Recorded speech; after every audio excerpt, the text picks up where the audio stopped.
내게 능력 주신 자 안에서 내가 모든 것을 할 수 있느니라 라는 제목으로 말씀 전하도록 하겠습니다. 한 주간을 시작하는 월요일 새벽인데 오늘 우리가 암송하려고 하는 구절은 너무나도 큰 힘이 되는 유명한 구절입니다. 특별히 내게 능력 주신 자 안에서 내가 모든 것을 할 수 있느니라. 듣기만 해도 얼마나 힘이 나는 말씀인지 모릅니다. 예수님도요, 이 말씀과 비슷한 말씀을 하셨습니다. 마가복음 9장 23절 말씀 보면 할 수 있거든이 무슨 말이냐? 믿는 자에게는 능히 하지 못할 일이 없느니라. 빌립보서에서 사도 바울이 말하고 있는 말씀이나 마가복음에서 예수님이 말하고 있는 말씀이나 이런 말씀들을 얼핏 들으면 이런 식으로 들리기도 합니다. 믿음만 가지면 네가 원하는 것은 다 할 수 있다. 믿기만 하면 뭐든지 다 할 수 있다. 근데 과연 그런 의미입니까? 내가 믿습니다. 이러면 믿는 대로 다 되고, 내가 할 수 있어. 이러면 모든 것을 정말 다 할 수 있게 되냐는 것입니다. 여러분, 우리가 성경을 오독하는 이유 중에 하나는 제가 늘 말씀드리는 것처럼 문맥을 따라서 읽지 않기 때문에 그렇습니다. 어떤 글이든 앞, 뒤를 보면서 지금 어떤 문맥에서 이 말씀이 나오고 있는가 이걸 살펴야 되는데 그냥 한 구절만 딱 띄어서 생각하게 되어지면 본뜻이 왜곡될 수 있습니다. 그런가 하면 우리가 성경을 읽으면서 오독하는 또 하나의 이유는 잘못된 눈으로 바라보면 오해를 하게 되는 겁니다. 내 안에 있는 인간적인 욕망의 근거에서 읽기 때문에 오독을 하는 거지요.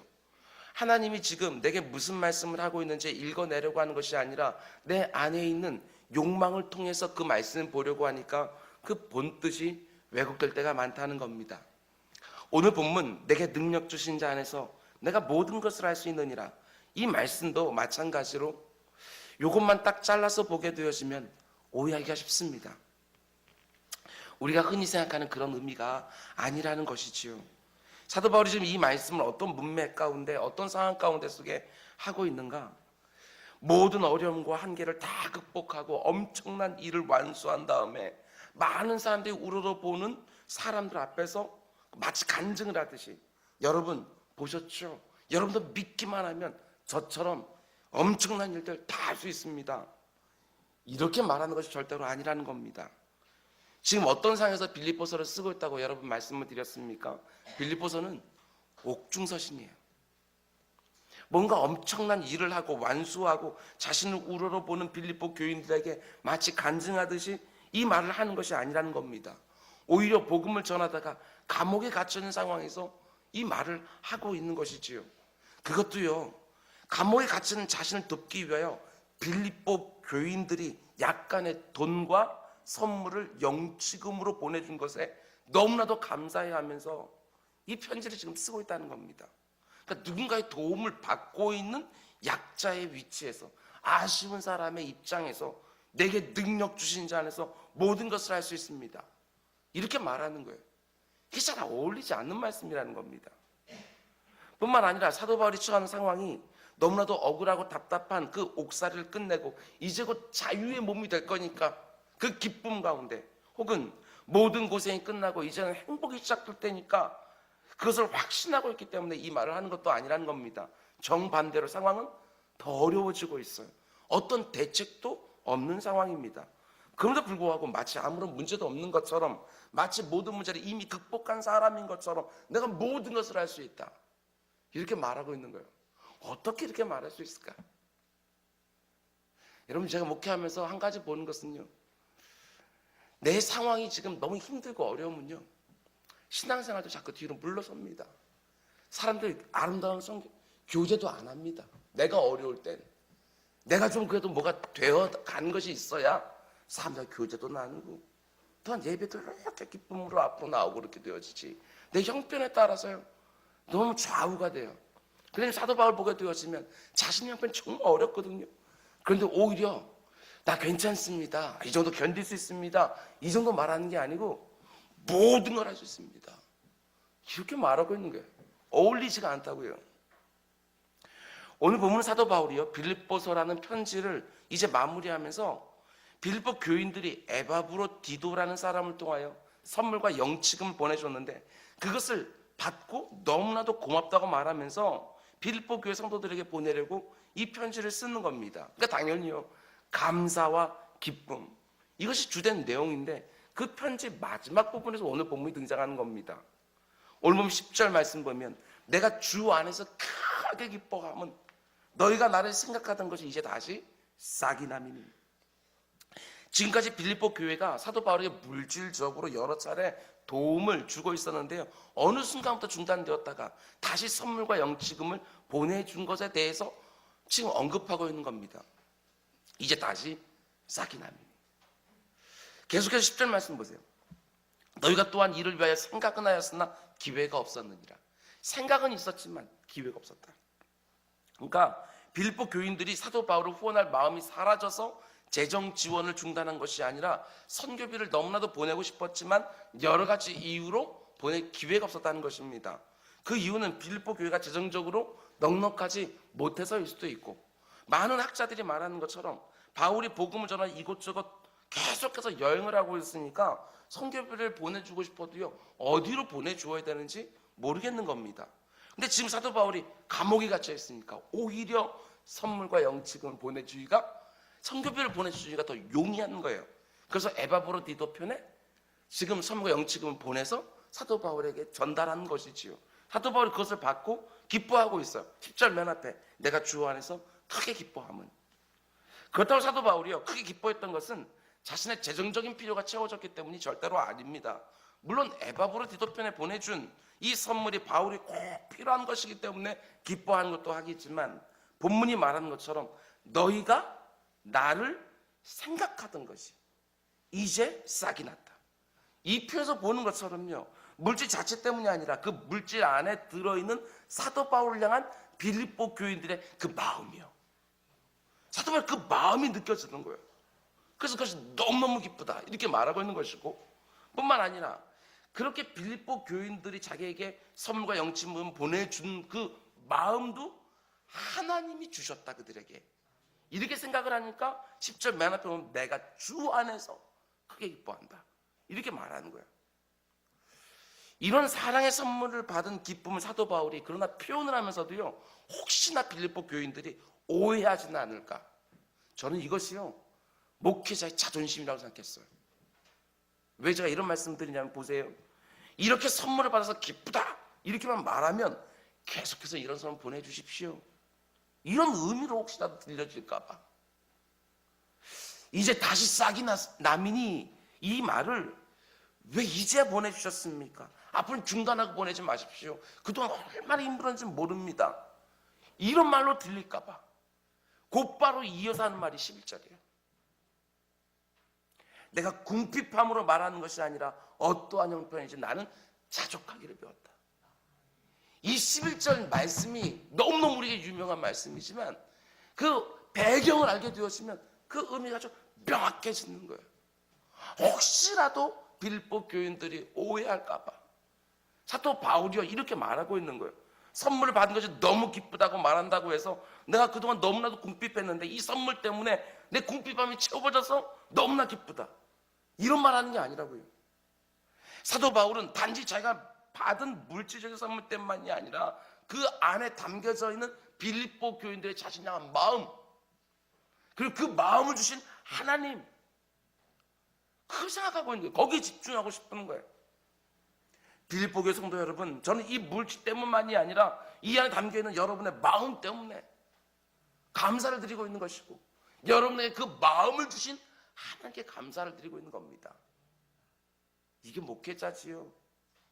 목회자가 궁핍하다고 아쉬운 소리 계속 하고 있는 것도 덕이 되지 않는 것이고, 목회자가 넉넉하다고 해서 그 물질을 의지하는 것도 절대로 당연한 게 아니고, 목회자는 정말 하나님이 공급해 주신다는 걸 믿고 사는 사람이 되어야죠. 사도 바울이 자기가 이렇게 기뻐하고 감사할 수 있는 이유를 가리켜 자신이 모든 형편에서 자족할 수 있는 일체의 비결을 배웠기 때문이라고 말합니다. 11절과 12절을 연결해서 한번 보세요. 그러면 이제 내가 궁핍함으로 말하는 것이 아니니라 어떠한 형편 나는 자족하기를 배웠노니 나는 비천에 처할 줄도 알고 풍부에 처할 줄도 알아. 모든 일, 배부름과 배고픔과 풍부와 궁핍에도 처할 줄 아는 일체의 비결을 배웠다. 사도 바울이 지금 일체의 비결을 배웠다고 얘기하죠. 이 말이 무슨 말입니까? 자기는 그 어떤 상황에도 매이지 않는 자유함을 얻게 되었다. 이 말을 하는 거예요. 상황에 따라서 마음이 기뻤다가 슬펐다가 좌절했다가 힘냈다가 이게 아니고 물질이 많든지 적든지 육체가 건강하든지 병들든지 편안하든 불편하든지 이런 것에 좌우되지 않는 일체의 비결 배웠다. 어때요 여러분? 이 일체의 비결 가지고 계십니까 지금? 아니면 질문을 바꿀게요. 일체의 비결, 어떤 상황에도 자족할 수 있는 이 일체의 비결 배우고 싶습니까? 근데 제가 목회하는 경험상 이런 말 하면 별로 안 좋아합니다, 성도님들이. 풍부한 상태에서 자족하는 건 하겠습니다. 아니, 극심한 궁핍 가운데서 자족하는 거 하셔야 돼요. 배부른 상태에서 자족하는 건 하겠습니다. 아니요. 극심한 굶주림과 목마름에도 자족하는 법을 반드시 배우셔야 돼요. 그래야 견고하게 신앙생활 할 수 있어요. 우리의 속마음은 저도 마찬가지고 여러분도 마찬가지고 자족해지고 싶은 것이 아니라 사실은 풍성해지고 싶은 마음이 있어요. 자족하고 싶은 것이 아니라 사실은 배부르고 싶고 늘 괜찮고 그럴듯한 자리에 있고 싶어요. 그런데 이런 식으로 살면 어떻게 됩니까? 늘 모자라고 늘 부족하고 아쉬워요. 근데 자족하는 마음을 배우게 되면 어떻게 되었느냐? 뭔가가 채워져야 행복한 삶을 살기 시작하는 것이 아니라 자족하는 법을 배우는 순간부터 행복해지죠. 이게 참 중요한 부분입니다. 본문 12절을 보면 사도 바울이요, 나는 비천에 처할 줄도 알고 풍부에 처할 줄도 알게 되었다 이렇게 말하고 있는데, 실제로 사도 바울은 비천에 처한 적도 있었고 풍부에 처한 적도 있었어요. 사도 바울이 고린도서 11장에서 자신이 비천에 처한 경험을 이렇게 말합니다. 내가 옥에 갇히기도 하고 매도 수없이 맞고 여러 번 죽을 뻔도 했더라. 저 같은 금방 때려치고 싶을 것 같아요. 하나님을 얼마나 제가 원망을 했을까. 유대인에게 40에 하나 가반매를 5번 맞았으며 3번 태장으로 맞고 1번 돌로 맞고 3번 파손하고 일주일을 깊은 바다에서 지냈으며 거짓 형제에게 배신당하고 여러 번 자지 못하고 줄이고 목마르고 굶고 춥고 헐벗었다 이렇게 말하거든요. 사도 바울을 보면서 하나님 이렇게 능력 있게 말씀 전하는 목회자 되게 해주십시오. 이런 걸 사모해도 이런 것들은 배우고 싶어 하지 않지. 똑같은 거예요. 자족하는 법 배우고 싶지만 풍부한 상태에서 배우고 싶고, 자족하는 걸 배우고 싶지만 배부른 상태에서 배우고 싶고, 이게 다 그냥 마음 가운데 이 간사한 마음들이 목회자나 성도들이나 누구나 다 마찬가지로 이런 모습들이 있는 것이지요. 근데 중요한 것은요, 사도 바울이요, 그런 비천한 자리에서도 자신에게 주어진 복음 증거 사역을 내려놓지 않았다는 것이고 하나님을 원망하지도 않았다는 것이고 흔들리지 않고 묵묵하게 그 사명 죽기까지 감당을 했다는 사실입니다. 그러냐면 사도 바울이 풍부에 처한 적도 있었습니다. 텐트 만드는 기술을 가지고 자비량 선교를 했을 뿐만 아니라 자기 팀원들까지 먹이기도 했어요. 사도 바울이 자기가 일해서. 심지어 체포당했을 때는요, 자신을 신문하는 관리들이 뭔가를 사도 바울이 얻을까 하고 뇌물을 요구한 적이 있을 만큼 한때 초대교회 성도들이요, 아주 풍성한 선교비, 구제비를 준 적도 있어요. 그런데 중요한 것이 무엇입니까? 그렇게 풍부하다고 해서 사도 바울이요, 그 물질 의지하지 않았다는 거예요.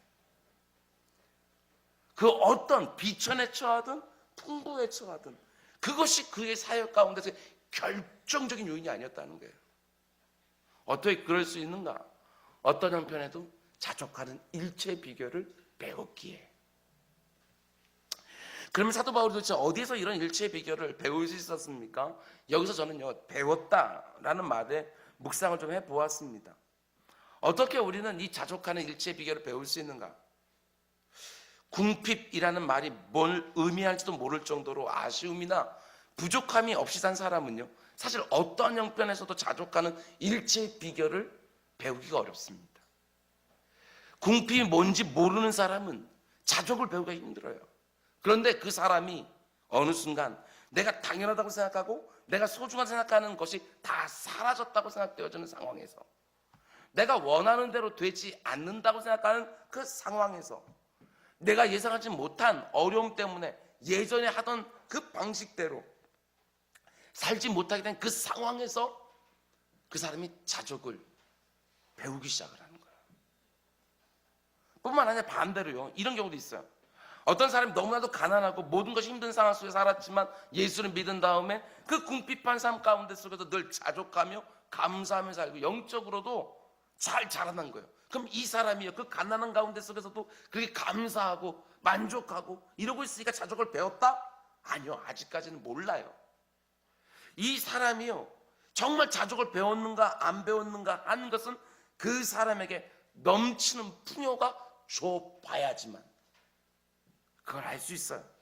갑자기 부유해지고 힘과 명예가 주어졌는데 그 부유와 힘과 명예에 연연하지 않고 교만해지지 않고 힘을 과시하지 않고 타락하지 않아야 진짜 자족을 배운 사람인 거예요. 어느 누구도 검증되었다고 말할 수가 없어요. 정말 풍부에 처할 줄 알고 비천에 처할 줄도 알아야 그 가운데 속에 풍부에 처했다고 교만해지지 않고 거만해지지 않고 그거 의지하지 않고 가난해졌다고 해서 원망하고 불평하고 한탄하지 않고 있어야 그게 정말 자족할 수 있는 일체의 비결 아닌가 라는 것이지요. 여러분, 사도 바울을 보세요. 사도 바울을 보면 풍요하고 부유하고 그럴 때 따라올 수 있는 거만함이나 교만함이 그에게 없었고, 가난하고 고난의 길을 통과할 때 능히 따라올 수 있는 분함과 억울함, 이것도 없었다고요. 사도 바울이 배웠다고 말하는 이 모든 형편에 자족하는 일체의 비결은 그러므로 환경이 좋고 나쁜가 전혀 상관없는 것이고, 그럼 어디에 근거를 두고 있는가? 오직 예수 그리스도 한 분 때문에 그는 자족할 수 있었다. 모든 환경도 예수 그리스도 그분에게 달려있는 것이고, 그 환경 가운데 꼭 필요한 것도 그분이 주셨기에 그는 자족할 수 있었다. 이렇게 말하는 것이지요. 예수 그리스도 안에 거하면서 내가 풍성하고 부유할 때도 그분의 낮아지심을 묵상하면서 교만해지지 않고, 내가 궁핍하고 초라할 때도 그분의 높아지심 묵상하면서 감사와 기쁨을 잃지 않는 것이지요. 우리는 어디서 그 어떤 상황 속에서도 흔들리지 않은 자족하는 일체의 비결을 배울 수 있는가? 다른 것 아닙니다. 오직 예수 그리스도를 생각하라. 여기에 답이 있는 것입니다. 우리가 예수 그리스도 안에서 모든 형편과 자족하는 일체의 비결을 배울 수 있다고 한다면, 내가 서 있는 자리가요, 고난의 자리든 풍요의 자리든 그 어떤 자리 좌지우지하지 아니하고, 그 어떤 상황도 예수님 드러내는 상황되고, 그 어떤 상황도 예수님 닮을 수 있는 조건이 되어지고, 그 어떤 상황도 예수님이 가르쳐 주신 대로 살아갈 수 있는 환경이 된다는 것입니다. 환경 탓하지 않는 거예요. 극심한 가난 중에 있다고 해서 복음을 전하지 못하는 것 아니고, 병상에 누워있다고 해서 하나님의 살아계심을 드러내지 못하는 것 아니고, 꼭 성공해야 되고 꼭 높은 자리에 올라가야 되고 꼭 부유해지고 탁월해져야 하나님의 은혜를 간증할 수 있는 것도 결코 아니라는 것입니다. 너무나 많은 성도들이 오해하지요. 예수 믿었더니 배고팠다가 배부르게 되어졌고, 예수 믿었더니 가난했다가 부자가 되었고, 예수 믿었더니 아팠는데 지금 건강해졌고, 예수 믿었더니 맨날 실패하다 지금 승승장구하고 있다. 이런 경험을 해야지만 누군가에게 간증할 수 있다, 하나님을 드러낼 수 있다, 이렇게 생각하지만 절대로 그렇지 않다는 거예요. 그 어떤 상황 속에서 내가 예수 그리스도 안에 있기 때문에 자족하고 기뻐하고 견고하게 딱 서 있는 거, 이게 간증이지. 누군가가 이 높은 자리에 올라갔다고 했다면 그건 하나님의 부르심이 거기에 있는 것이고, 하나님께서 나를 이곳에 두셨다고 한다면 거기서도 하나님께서 받으실 영광이 있으니까 거기 두신 것이고, 이런 마음들을 갖지 못하면 절대로 모든 형편에서 자족할 수 있는 일체의 비결을 배울 수가 없다라는 것이지요. 저와 여러분, 풍부와 궁핍 여기서 왔다 갔다 하면서 많이 요동치고 있지만 점점 그 간격이 줄어들어서 우리 심령이 예전에 이렇게 요동쳤다고 한다면 이제는 조금씩 이 정도로 이것도 사모하고 살아야, 이것이 바로 일체의 비결을 배우면서 사는 성도의 모습 아니겠나. 이런 문맥의 흐름 가운데 드디어 사도 바울은 이렇게 선언합니다. 13절, 내게 능력 주신 자 안에서 내가 무엇이든지 할 수 있다. 그러면 내가 모든 것을 할 수 있느니라고 할 때 이게 중요한 부분이에요. 여러분 생각해 보셔요. 여기서 말하는 모든 것은 뭘 의미하는 거냐고요. 내게 능력 주신 자는 내가 모든 것을 할 때 모든 것은 뭘 의미하는가, 이게 중요한 거예요. 여기서 말하는 모든 것은 절대로요, 내가 원하는 욕망 안에 있는 모든 것, 이거 절대로 아니라는 거예요. 이걸 분명히 알아야 이 본문을 여러분 오독하지 않아요. 내가 그 어떤 형편에서든지 내가 그것 때문에 좌지우지하지 아니하고 배고픔이나 풍부나 배고픔이나 아니면 궁핍 때문에 영향받지 않고 그 둘 사이에 간격이 없이 하나님 원하시는 일을 묵묵히 수행할 수 있는 것은 내게 능력을 주시는 예수 그리스도 안에서만 가능하다. 사도 바울은 이렇게 말하고 있는 것이지요. 여기서 내게 능력 주신 자 안에서 내가 모든 것을 할 수 있다는 사도 바울의 말은, 그 당시 스토아파들은요, 인간의 능력을 아주 극히 강조를 했어요. 그 당시 사도 바울도 스토아파하고 논쟁을 벌인 적도 있었는데요, 인간 안에 있는 잠재된 능력을 믿으면 얼마든지 모든 것을 해낼 수 있다, 이런 말 아니에요. 그들은 이렇게 주장했습니다. 인간은 철저하게 자기 자신을 관리할 수 있다. 그러면서 그들이 주장했던 대표적인 게 뭐냐? 극기예요. 극기. 자기의 한계를 이기는 거예요. 그래서 모든 것을 할 수 있다고 이렇게 말하는 것이지요. 다른 말로 하면 자기 자신을 훈련시켜요. 깊이 명상하고 훈련시키면서 그 어떤 상황 속에서도 모든 것이 할 수 있다고 생각하라고 우리에게 말하는 겁니다. 물론 자기 수양을 전혀 하지 않는 사람들보다 조금은 나아질 수 있지만, 아무리 깊은 수양을 해도요, 무너지는 것을 보면 한순간이에요. 아무리 깊은 명상의 훈련을 한다고 하더라도 내 안에 있는 악한 정욕이 충동질을 받는 딱 순간 모든 게 다 무너지죠. 사도 바울은 지금 그런 말하는 것이 아니라는 것입니다. 사도 바울은 지금 자기가 풍부와 궁핍에 처해본 경험 안에서 잘 훈련되었기 때문에 내가 일체의 비결을 배워서 이제는 그 어떤 상황 속에도 흔들리지 않게 되었다, 이렇게 말하는 게 절대로 아니에요. 그 대신 뭐라고 말하느냐? 내게 능력 주시는 자 안에서, 이렇게 말하는 거예요. 내게 능력 주신 분이 누굽니까?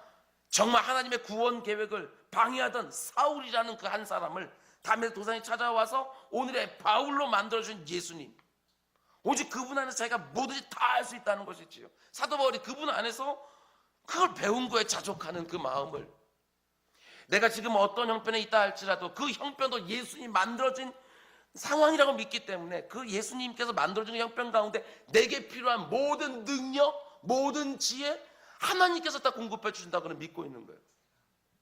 환경도 예수님이 주신 것이고 그 환경을 넉넉히 이길 수 있는 힘과 지혜도 그 예수님이 주실 거라고 믿기 때문에 내가 모든 것을 할 수 있다. 이 상황 속에서 내가 어떤 형편에 있든지 간에 모든 것을 할 수 있다. 왜? 그 형편을 주신 분도 하나님이시니까.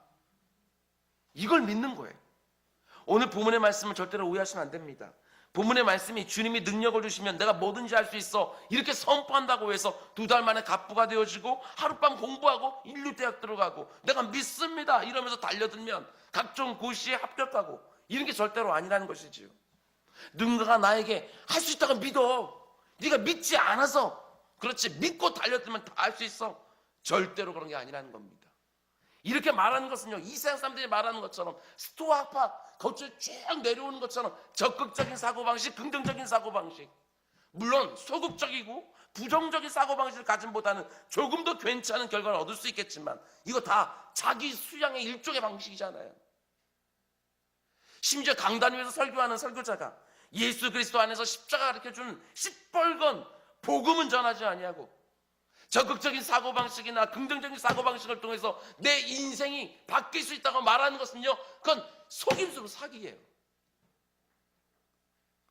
악한 본성을 가진 인생들이 가지고 있는 그 소원 자체가 잘못되었는데, 다시요, 악한 죄인들의 이 속에 있는 소원 자체가 잘못되었는데 그 죄인들이 저마다 소원하는 그것들을 가지고 적극적인 사고방식을 가지고 달려들고 정말 긍정적인 사고방식을 가지고 달려들면 그 악한 소원들을 다 이룰 수 있다? 그럼 이 세상이 도대체 어떻게 되겠냐고요. 이 소원이 먼저 바뀌어야 돼. 이 소원을 바꾸지 않고 예수 믿기 전에 가지고 있었던 그 소원을 그대로 가지고 교회 안으로 들어와서 예수 그리스도의 이름으로 그 소원을 이룬다고 한다면 이 세상이 도대체 어떻게 되겠냐고요. 하나님이 그렇게 과연 해주시겠는가? 지금 미국에서요 가장 큰 교회가 레이크 우드 처치예요. 거기 담임 목사가 누구냐면 여러분 잘 아시는 긍정의 힘 책을 쓰신 조엘 오스틴 목사님이죠. 그분은요 계속 비판받고 있는 게 그거예요. 정말 사도 바울이 말하고 있는 이 어떠한 형편에도 자족하는 일체의 비결, 이게 아니고요. 적극적인 사고방식, 긍정적인 사고방식, 이것을 가지고 뭐든지 다 이룰 수 있다고 얘기를 하는 거거든요. 그러면 생각해 보세요. 그 말 가운데 속에 누가 거기로 막 몰려들겠냐고요. 자신의 탐심을 지지해주는 그 교회에 가고 싶은 그 사람들은 누구겠냐고요. 여러분, 아니에요. 정말 우리가 분명히 아는 것은 하나님께서는 우리들에게 모든 걸 할 수 있는 능력을 주시기 전에 소원부터 바꿔주셔요. 이게 중요한 거예요. 소원부터 바꿔주신다고요. 소원부터. 동기부터 바꿔줘요. 동기부터. 예수님이 나를 통해 이루기를 원하는 그분의 소망을 내 안에 소망으로 갖게 해주시는 거예요. 그래서 예수를 믿으면 소망 자체가 바뀌어요. 빌립보서 2장 13절 사도 바울이 이렇게 말합니다. 너희 안에 행하시는 이는 하나님이시니 자신의 기쁘신 뜻을 위하여 너희에게 소원을 두고 행하게 하신다. 이렇게 말하거든요. 내 안에 있는 소원이 하나님이 내 안에 두신 소원이라고 한다면 잘 들으십시오. 그 소원을 이루는 데 필요한 모든 것들은 하나님이 공급해 주신다. 이게 중요한 부분이에요. 하나님의 꿈을 이 안에 주셨으면 그 꿈을 이루는 데 필요한 모든 것도 하나님이 공급해 주신다. 하나님은 얼마든지 그렇게 하실 수 있는 분이시니까. 이 안에 품은 이 꿈이라고 하는 것이 하나가 전혀 상관없는 내 꿈인데 그 내 꿈, 그 욕망에서 나온 그 꿈을 하나님이 다 이루라고 모든 것들을 공급해 주는 것들이 아니라 하나님은 이 꿈을 바꾸게 해주셔서 이 안에다가 자신의 꿈을 두고 그 기쁘신 뜻을 그 안에 두고 그것을 이루는 모든 데 필요한 것들을 다 공급해 주신다. 이게 너무너무 중요하죠. 사도 바울의 인생을 보세요.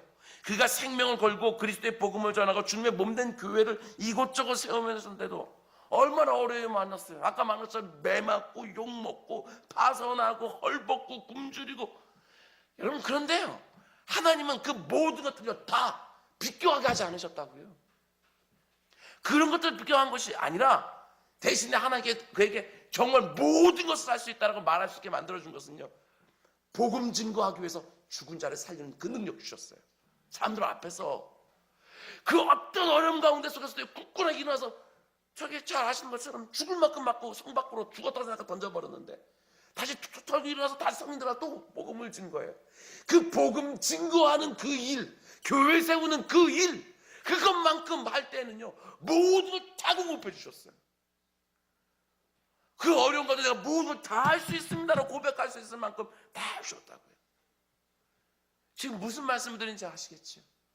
모든 형편 가운데 어려운 가운데 속에서도요 내가 자족하는 일체의 비결을 배웠어요. 그래서 이런 걸 흔들리지 않아요. 그런데 이렇게 내가 뭘 할 수 있다고 말할 수 있는 그 근거는 무엇이냐? 하나님이 내게 주신 이 꿈, 이건 나의 꿈이 아니라 하나님의 꿈이시기 때문에 하나님이 그 꿈을 이루시는 데 필요한 모든 것들은 나에게 다 공급해 주신다는 것을 믿으니까 내가 모든 것을 할 수 있느니라. 이렇게 말 나오는 것이지요. 저는 참 멋진 말씀이라고 정말 받았어요. 이 말씀이 다시금 새롭게 이 말씀이 보였어요. 많은 사람들이 이 말씀 모독하여 내 안에 있는 꿈을 이루어줄 수 있는 그런 말씀 좀 나가지만 그게 아니고 네 안에 품은 그 꿈이 하나님의 꿈이 되어졌을 때 반드시 그 꿈을 이룰 수 있도록 이 세상 사람 입이 쩍 벌어질도록 아니 어떻게 저 사람에게서 이런 역사가 나타나지? 이거 만들어주겠다고 말씀해 주시는 거예요. 그리스도 안에서 일체의 비결을 배운 사람은 지금 내가 직면한 상황, 직면하고 있는 형편 때문에 감사, 원망, 기쁨, 탄식 오고 가는 사람들이 절대로 아니라는 거예요. 어떻게 하면 한 생명이라도 더 복음을 증거하기를 사모하고 어떻게 하면 이 땅에 하나님 나라 한치라도 넓혀갈 수 있을까? 거기도 하나님의 통치가 일어날 수 있을까? 여기에 늘 관심을 갖는 사람들이 그 일하는데 하나님이 필요한 모든 걸 다 공급해 줄 것이다. 이렇게 말씀해 주시죠. 여러분 마음껏 능력 구하십시오. 하나님 모든 일을 능하게 해주십시오. 그런데 그것은 다른 능력이 아니라 지금 내가 처한 상황 속에서도 오직 예수님을 따라 살 수 있는 능력 주십시오. 내가 지금 이 상황 속에서 결코 흔들리지 아니하고 내 안에 누가 계신지, 나를 누가 통치하고 계신지 드러낼 수 있도록 내게 능력 주십시오. 이거 구하는 거예요. 그럼 하나님은 넉넉하게 내 필요들을 채우시며 그 가운데서 하나님의 것들을 이루어 가신다라는 것입니다. 말씀했습니다. 내게 주어진 모든 것이 하나님의 은혜라는 사실을 믿고요, 모든 형편에서 자족하는 일체의 비결을 주 안에서 배우는 우리 모두가 될 수 있기를 주님의 축원드립니다. 여러분 전에 이렇게 왔다 갔다 하던 그런 모습이 있었다고 한다면 이제는요 조금만 흔들리고요 툭툭 털고 다시 또 일어나는 그런 모습이 있어야 신앙이 성숙하는 모습 아니겠나 라는 것이지요.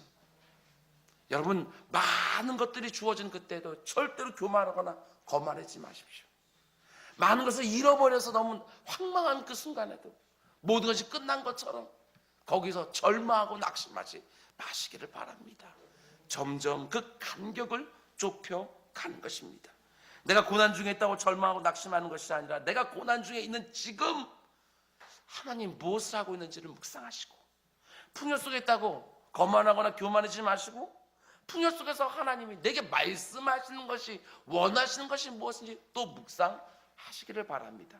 그 어떤 형편에 있든지 예수님 한 분만으로 만족하며 사는 믿음의 사람들 되기 원하시고, 이 세상이 말하는 풍부와 비천, 배고픔과 배부름, 풍요와 궁핍에 영향을 받지 않고 살아가며 모든 상황에서 내가 주 안에 있는 것이 믿어지고 내게 하나님께서 꼭 필요한 것들을 공급해 준다고 믿고 오직 예수 그리스도 안에서 그분이 내게 주신 꿈을 이루는데 내가 뭐든지 할 수 있다고 이 세상을 향하여 크게 외치면서 마침내 하나님이 내게 주신 그 꿈들이 온전히 이루어지는 것 우리 서로가 다 볼 수 있게 되기를 주님의 이름으로 축원을 드립니다. 우리 기도합시다. 사랑해 주님 감사합니다. 오늘도 우리들에게 아버지 일주일이 시작하는 첫날 새벽에 이렇게 귀한 말씀 주시니 저 진정으로 감사를 드립니다. 한 주간 동안 여러 가지 형편 가운데 내가 놓이게 되겠지만 주님 너무 많이 흔들리지 않게 하여 주시고 그 가운데 속에서 아버지 교만해지거나 거만해지지 않게 해주시고 겸손하고 온유하며 감사하며 찬양하며 기뻐하며 사는 한 주간 될 수 있도록 주님 인도하여 주시옵소서. 하나님이 내게 주신 꿈, 이 꿈 내 힘 가지고 내 것 가지고 이루는 것이 아니고 하나님께 주신 꿈은 반드시 하나님이 공급해 주신 것 가지고 이루는 줄 알고 하나님 향한 그 믿음 언제나 구하면서 간구한 우리 모두가 될 수 있도록 인도하여 주시옵소서. 하나님께 드려진 예물이 있습니다. 이 예물 주님께서 아버지 하나님 이미 다 그 마음 보신 줄 믿사오니 예물의 많고 적음이 아니라 아버지 이 예물 속에 들어있는 그들의 마음을 하나님께서 크게 기뻐하신 줄 믿사오니 주 예물 하나님 앞에 온전히 상달될 수 있도록 주여 인도하여 주시옵소서. 이 모든 말씀 예수님의 이름으로 기도드렸습니다. 아멘.